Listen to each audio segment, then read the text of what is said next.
Susan did not sleep all night. She was excited early in the morning. Her father called her. "Come on, Susan. It's time to get up." It's a long way to the station. Susan quickly dressed and got ready. She did not eat any breakfast. She was nervous.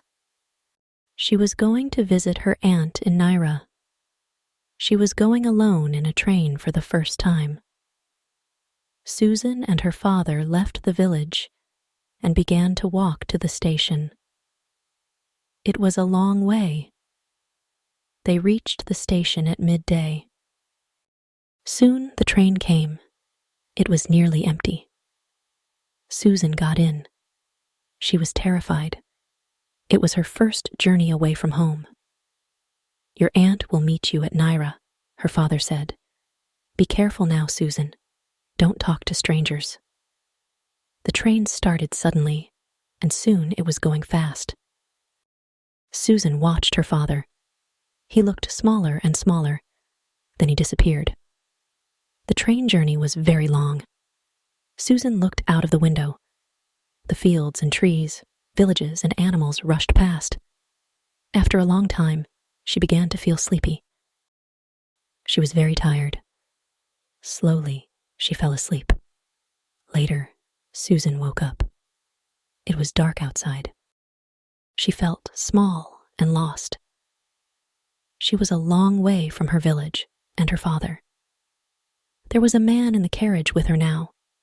He had an ugly face, and he was very big and strong. His hair was very short. He looked awful and dangerous.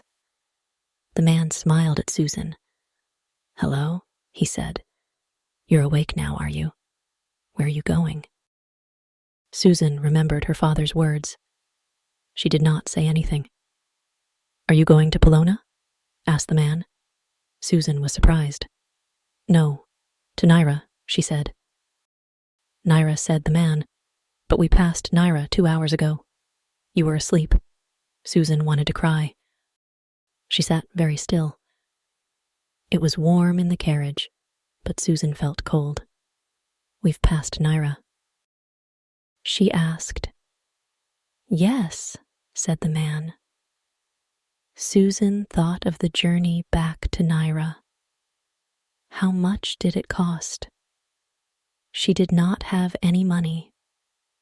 She thought of her aunt at Naira station. "Don't worry," said the man. "I'll help you.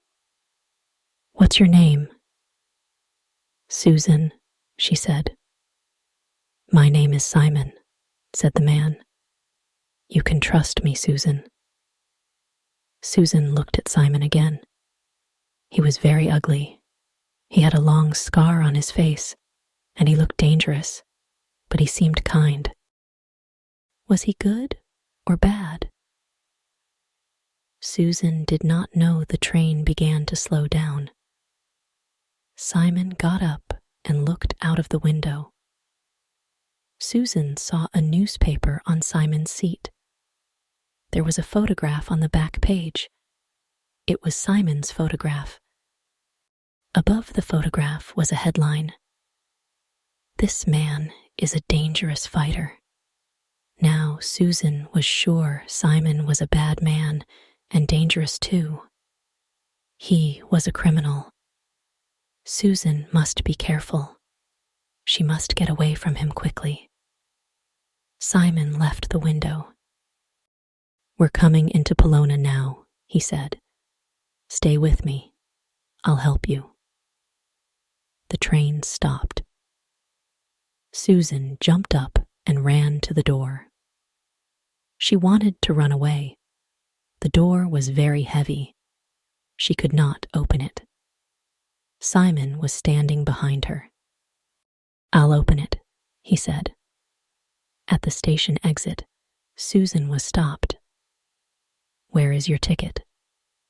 "This ticket is for Naira." "I fell asleep. I passed Naira. I haven't got any money. I'll pay," said voice. It was Simon. "Thank you, sir." "Come with me, Susie." Suzan wanted to run away, but she was frightened of Simon. She was worn out and lost. Polona was a big town. Suzan did not know anybody there. Simon called a taxi. "Get in, Suzan," he said. Suzan got in. "The Boxer Hotel," Simon said to the driver. The taxi went a long way. The streets of Polona were wide and busy. There were lots of cars, shops, and people. The taxi turned into a small, dark street and stopped. Simon got out and paid the taxi driver. Suzan looked up and down the street. "Come on, Suzan," said Simon. Suzan could not run away. She was weak and slow. Simon was big and strong. She followed Simon into the hotel. There was a cafe inside the hotel. It did not look very clean. 2 men were drinking and playing cards. They saw Simon. One of them said, "Hello, Simon. Come and have a drink." "Who's the lovely girl?" Simon took off his coat and sat down. "Hello, Tyler. Hello, Bodhi," he said. "This is Suzan. She's lost." The men looked at Suzan and laughed. "Lost, is she?" said Tyler. "Poor Suzan. You're a lucky man. Simon has a drink." Simon gave Suzan a chair. She sat down. She looked at the men. Tyler had a mustache. Bodhi did not have any front teeth. They looked tough. The men were drinking. Tyler gave Suzan a glass. "Come on, Suzan," he said. "Drink some wine." Suzan pushed the glass away. She thought I couldn't eat or drink anything. "These men will give me a drug, and then I will fall asleep." Simon called the waiter. "Bring some dinner," he said. "Bring some tasty hot food." The waiter came with the food. Bodhi put some of the food on a plate and gave it to Suzan. It looked appealing and smelled delicious.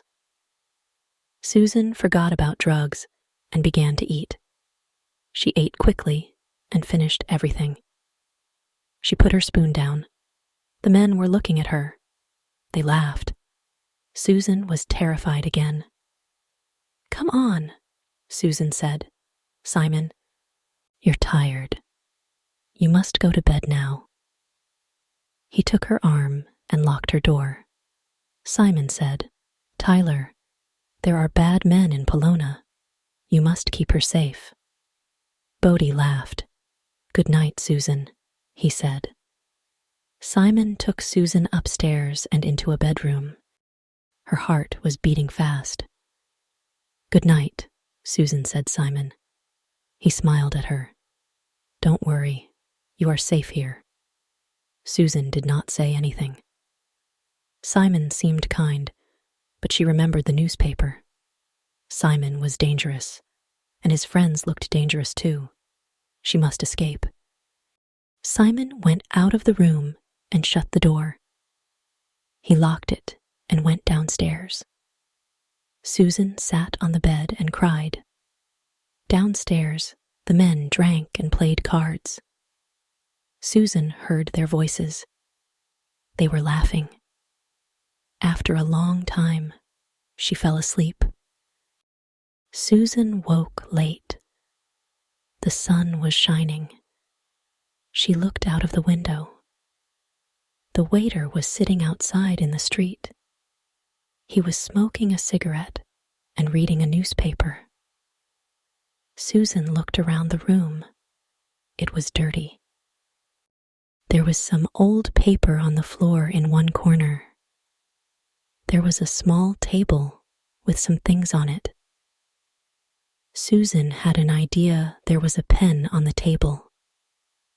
She took the pen and picked up a piece of paper from the floor. She wrote, "Please help me. I want to go to Naira. My aunt is waiting for me there. I must escape. I have no money and no friends." Suzan threw the note out of the window. The waiter picked it up. He read the note. He looked up and saw her. He smiled at her and went into the hotel. Suzan heard voices outside her room. Somebody unlocked the door. The waiter came in. There was somebody on the stairs behind him. "It's a policeman," thought Suzan. "He's brought a policeman." She ran forward. It was Simon. He was holding her note in his hand. "Good afternoon, Suzan," said Simon. "You've slept very late. You must be hungry. Come and have some food. We're going soon."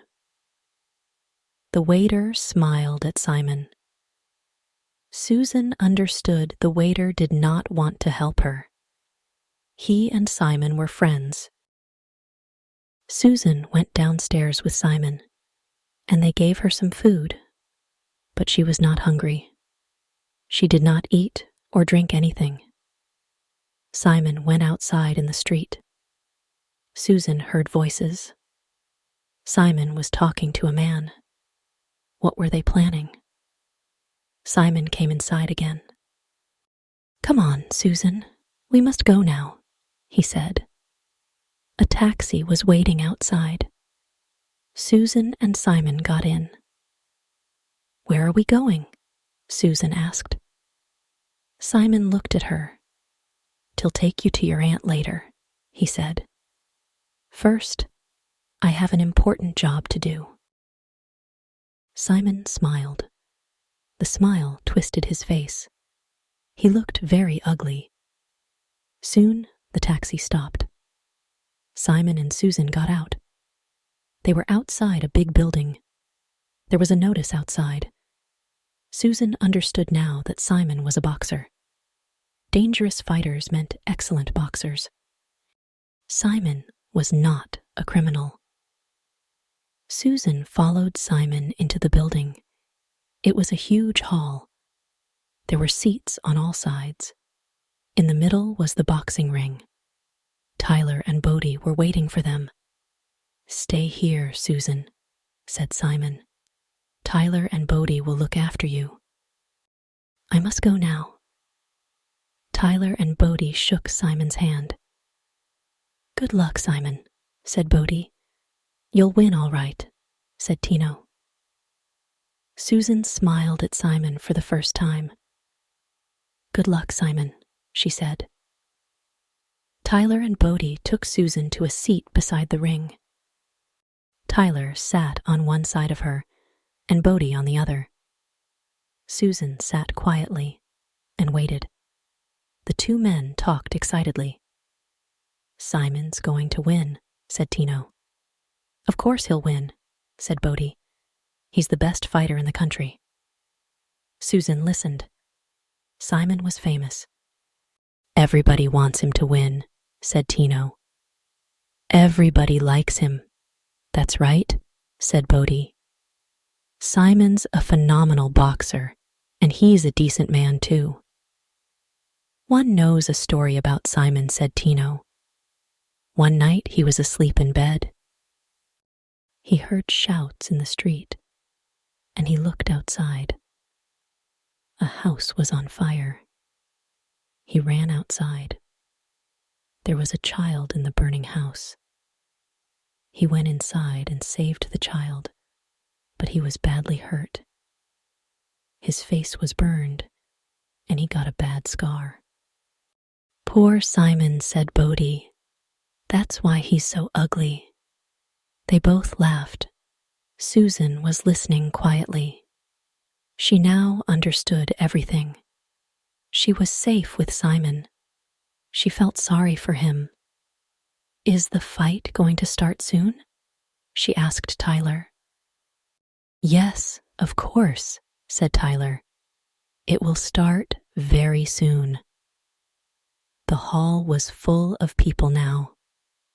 boys were selling cigarettes and sweets. Everybody was laughing and joking. The referee was waiting in the ring. The audience is excited now. "Simon! Simon! We want Simon!" they shouted. Simon climbed into the ring. He was wearing short trousers and big boxing gloves. He raised both hands in the air. The crowd was clapping Simon. "Simon! Simon! Simon!" they shouted. The other fighter climbed into the ring. He was enormous and strong. "Here comes Robert," said Tyler. "He's a very good fighter." Suzan was worried. "Don't you worry, Suzan," said Bodhi. "Simon's the best fighter in the country." The referee called the two boxers to the center of the ring. He spoke to them quietly for a few moments. Then Simon and Robert shook hands. The two fighters went back to their corners and waited. A bell rang, and the fight began. Robert was younger than Simon, but he was a skilled fighter. He moved fast. He tried to hit Simon, but Simon jumped away every time. Simon's arms were long. He moved very quickly. He hit Robert hard many times. Suzan was very excited. Her hands held the seat tightly. It was a long fight. Simon moved quickly. He hit Robert often, but Robert did not fall down. Simon was getting tired. He was moving more slowly. Suzan was worried the crowd was shouting, "Simon? Simon!" Suzan shouted, "Simon! Simon! Come on, Simon! Watch out, Tyler!" And Bodhi were shouting too. Robert hit Simon's face hard. Blood came out of Simon's nose, and one of his eyes was nearly closed, but Simon did not stop. He ran forward and hit Robert with all his strength. Robert fell over and lay still. The referee started to count 1, 2, 3, and 4. Robert did not move 5, 6, or 7. Robert tried to get up, but he could not. 8, 9, 10. Robert lay still. The fight was over. Simon was the winner. Suzan was laughing and clapping. "Well done, Simon," she shouted. Nobody heard her. Everybody was shouting, "Simon! We want Simon! We want Simon!" Tyler and Bodhi took Suzan to the dressing room. Simon was resting. "Hello," Simon said. "Suzan, you were great." Simon was surprised. "Hello, Suzan," he said. "You're different now. You didn't talk to me before." "I'm sorry," Simon said to Suzan. "I was frightened, I know," said Simon. "I'm big and ugly, and you were frightened, but I'm not a criminal, Suzan." "I'm sorry," Suzan said again. "I was wrong. I'm not frightened now." Simon was pleased to come on, Suzan, he said. "We'll go to Naira now. Your aunt is waiting for you." Suzan said goodbye to Tyler and Bodhi. She got into a taxi with Simon. It was a long way to Naira, and Suzan asked Simon many questions. They talked and talked and talked. They reached Naira at night. It was dark.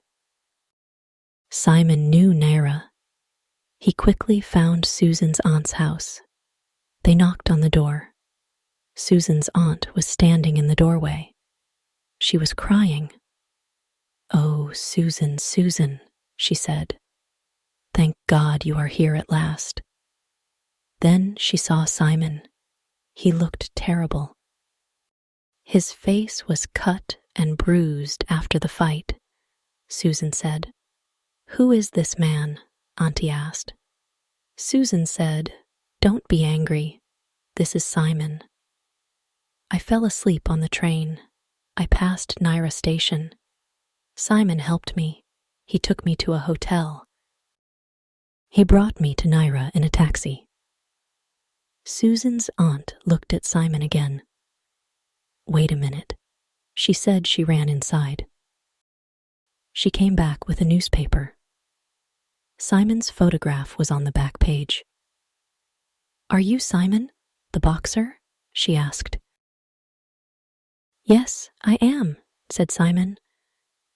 Suzan's aunt was pleased. Simon was famous. He was a great man. Everybody knew him. Come in, Simon, she said. Please sit down. Will you have some tea? Suzan sat in the room with her aunt and Simon. She did not say anything. She felt very happy. Suzan's aunt asked Simon many questions. She laughed a lot. She liked him. It was getting very late. I must go now. Suzan said, Simon, can I come and see you again? Yes, Simon said Suzan, and she smiled at him.